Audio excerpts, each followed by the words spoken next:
I always thought the hardest part of my son's wedding would be giving him away, letting him start a life without needing me anymore. Turns out, that wasn't even close to the hardest part, because 20 minutes before the ceremony, I found out my son almost didn't get married, not because of nerves, not because of cold feet, but because someone tried to buy him off. My name's Daniel Cole, 58, used to be a construction foreman before my knees gave up and the years caught me. I raised my son Jacob alone after his mother passed. Every brick of his character, every inch of his pride, I helped build it. And that's why what I heard that afternoon nearly broke me. The ceremony was starting late. Guests were whispering. The music had looped for the third time. People thought the bride was running behind. Number. It was the groom.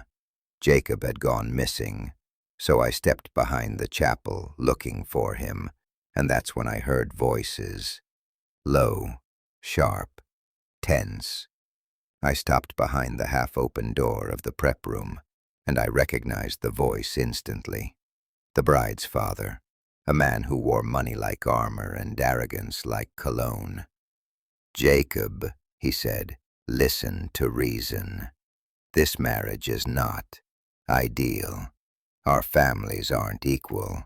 You can't provide the life she deserves." My heart dropped. Then I heard the rustle of paper. Then, numbers. "I'll give you $150,000 to walk away. Right now. No questions, no drama. Just leave." My breath caught in my throat.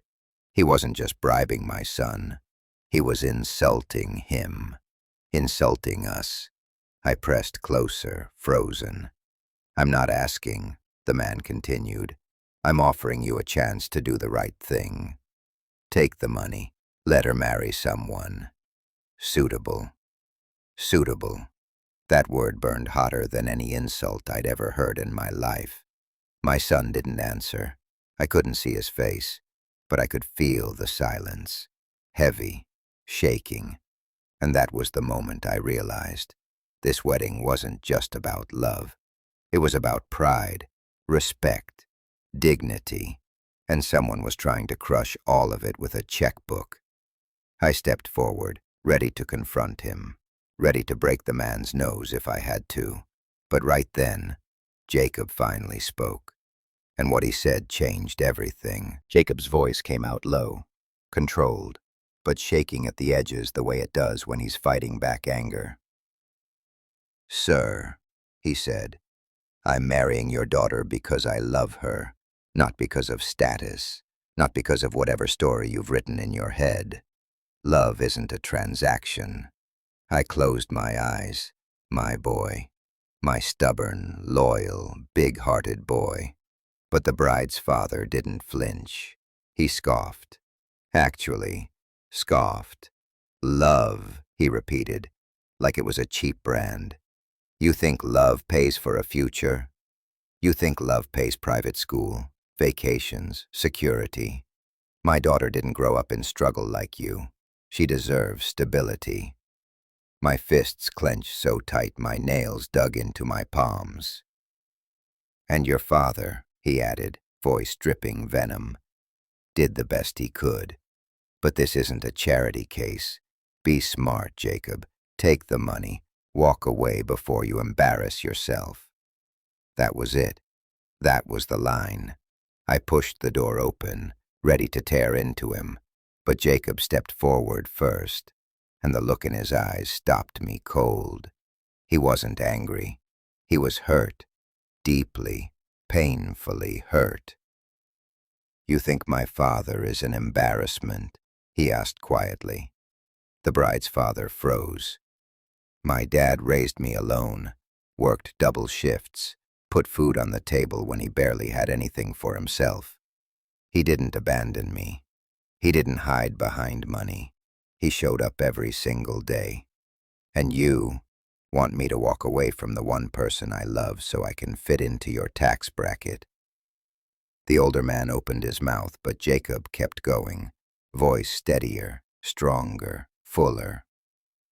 I would never trade love for money, and I sure as hell won't sell my future to please you." Then he took the envelope full of money and dropped it on the floor. Just let it fall. Slow, heavy, final. The bride's father stared at it like it was a dead animal. Jacob looked straight into his eyes and said, "If your daughter wants me, she gets all of me, my family, my past, my story. And if you can't accept that, then maybe you should be the one leaving." For a long moment, no one breathed. Not him, not Jacob, not even me. Then the older man straightened his suit, pushed down his pride, and said coldly, "This conversation never happened." He walked out without another word, and as soon as he was gone, Jacob finally looked at me, like he'd known I was there the whole time. "Dad," he whispered, "did I do the right thing?" The ceremony was supposed to start in 10 minutes. 10. But when we walked into the hallway, something felt off. The bridesmaids were whispering, the groomsmen looked confused, and the wedding coordinator, usually a chirpy, over-caffeinated hurricane, was pacing like her clipboard was about to explode. Jacob frowns. "What's going on?" Before I could answer, the bride's best friend, Mia, rushed over, wreathless. "Jacob," she grabbed his arm, eyes wide. "You need to come with me." Now my heart dropped. We followed her through a side corridor, past the kitchen, and into a small storage room where the bride, Emily, was sitting on a chair, still in her gown, veil pushed back, mascara streaked down her cheeks. She looked like a porcelain doll that had been thrown against a wall. Jacob froze. What happened?" Emily looked up at him, and then at me, like she was terrified to speak. "It's my dad," she whispered. "He told me everything." My stomach tightened. She continued, voice shaking. "He came to my room after talking to you. Said he offered you money. Said you'd be smart enough to take it. And when I got angry at him, he told me you weren't ready for marriage anyway." She wiped her tears with the back of her hand. "He said your family wasn't stable enough. That marrying you would be a downgrade. That love doesn't last, but security does." She let out a bitter laugh. "He called your father," her voice cracked. "He called him an anchor dragging you down." Jacob's face went pale. I felt something break inside me, not my heart. Something deeper, something older. A kind of hurt I thought I outgrew years ago. Emily grabbed Jacob's hands desperately.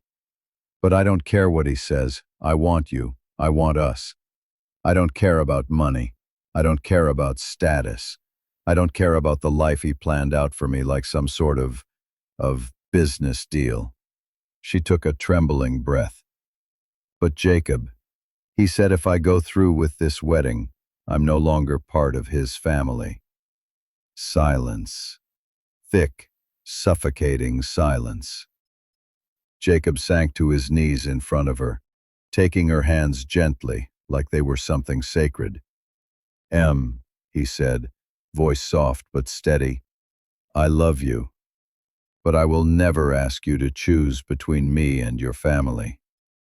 The words hit the room like glass. Emily sobbed. "But I choose you. I already chose you, Jacob." She reached for his face. "You are my family." That right there. I felt my throat tighten, my eyes burned. Because in that moment I saw my son the way his mother would have seen him. Strong, loyal, brave, capable of loving with his whole heart. Mia wiped her eyes.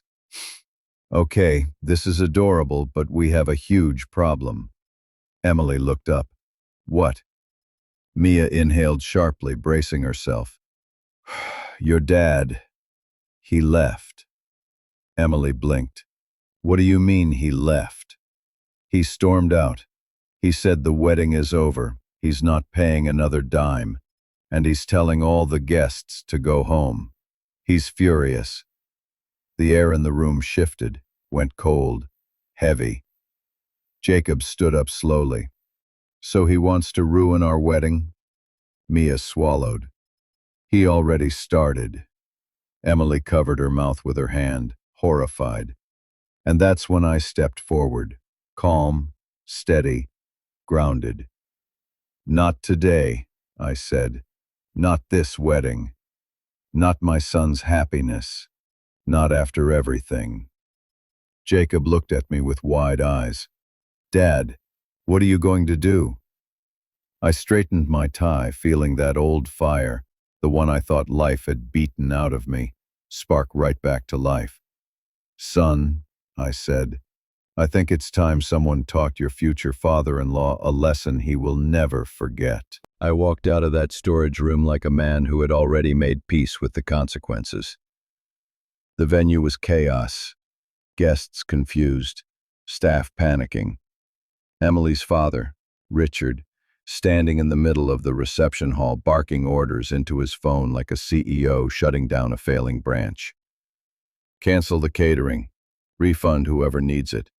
Tell everyone the wedding is off. He didn't even notice me walking up behind him. Richard, I said, calm as a winter storm. We need to talk. He turned, irritation dripping from every pore. Oh, look, the charity case. I thought you'd be packing your things by now. I took a breath, steady, anchored. I didn't come here to fight. I came here to finish this wedding. He laughed, actually laughed. Finish it? With what money? With what family? My daughter is not throwing her life away to marry into your situation. There it was again, that word, situation, like we were a mess to be cleaned up. I stepped closer. Your daughter loves my son, and he loves her. That's all that should matter. He rolled his eyes. Please, love fades, reputation doesn't. I looked him dead in the eyes. Love didn't fade for me. Not when my wife died, not when I raised Jacob alone. And not today. But you wouldn't understand that. His jaw tightened. You're trying to guilt trip me? This wedding is over. I'm not paying a cent more. Now get out of my way. I smiled, not warm, not friendly. A smile that said, you have no idea what's coming. Good, I said softly. Because we don't need your money. He blinked. What? I already paid the venue, the catering, the flowers, every vendor, every bill. His face twisted. You paid? Yes, I said, 2 hours ago. His voice broke into a shout. You had the money and let me pay? I shook my head. You never paid for anything. You just pretended you did. He froze. I continued, voice steady. Every check you sent? Declined. Every vendor you booked? Replaced. You've been walking around bragging about covering costs you never actually covered. I leaned in. You weren't in control of this wedding, Richard. You only thought you were. His face went white, then red, then something in between. You can't embarrass me like this, he whispered, trembling with fury. I shrugged. You started ruining this wedding. I'm just finishing what you began, with honesty.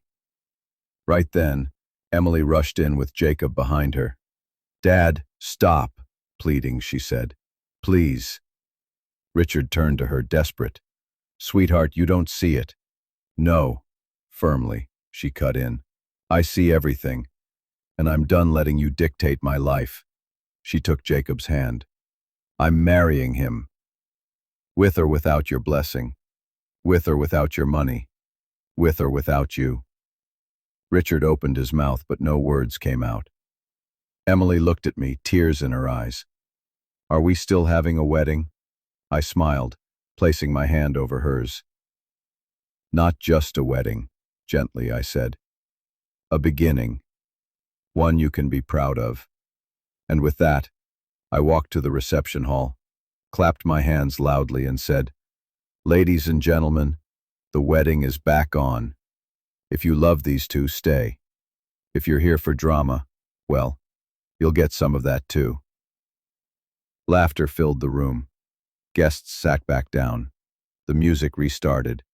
And as Emily walked down the aisle, without her father, she never looked more radiant, more certain, more free. After the ceremony, Jacob hugged me tight. "Dad, thank you. You saved our wedding." I held him close, my voice thick. "No, son. You saved yourself the moment you chose love over pride." Before leaving, I glanced across the courtyard. Richard stood alone in the shadows, watching the celebration he tried to destroy. He looked small, smaller than I'd ever seen him. And in that moment, I didn't feel victorious. I felt done, at peace. Because sometimes revenge isn't shouting. It isn't violence. It isn't destruction. Sometimes revenge is letting someone witness the happiness they tried to ruin and realizing they have no place in it anymore.